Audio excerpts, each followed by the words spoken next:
Timu ya Young African FC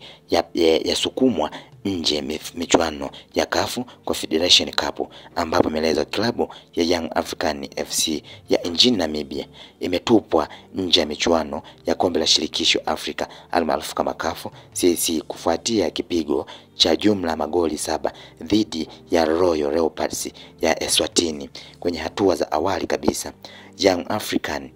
FC walipoteza bao 2-0 kwenye mchezo wa mkondo wa kwanza kabla ya kulala na 5-0 kwenye marudiano na kutupwa nje, ambapo mchezo wa kwanza ulikuwa ni Royal Leopards ambao ulikuwa ni goli 5-0, huku Young African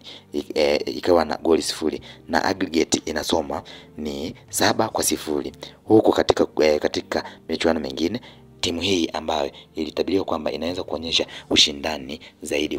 kwa sasa kungekuwa na Yanga ziko mbili, hii ya Tanzania na ile ya Namibia, lakini mambo yameenda tofauti baada ya timu hiyo kwa mara ya kwanza kuweza kuwasilisha jina lake la kushiriki na CAF kwa kubalia. Basi timu hii ambayo ilianzishwa mwaka 2013 huko nchini Namibia, basi imejikuta ikitupwa nje ya mashindano baada ya kuweza kuruhusu aggregate ya mabao 7-0, kitu ambacho wengi wamehisi kwamba pengine timu hiyo ilikuja kwa ajili ya kujifunza na kuweza kusoma michezo ya CAF inafanyikeje. Lakini awali, wakati timu hiyo inapewa kibali cha kuweza kushiriki mashindano hayo, wengi walihisi inaweza kaonyesha ushindani mkubwa kama ilivyo Yanga ya hapa Tanzania. Huku tofauti ya timu hizi mbili, yani Young African Football Club na Young Sports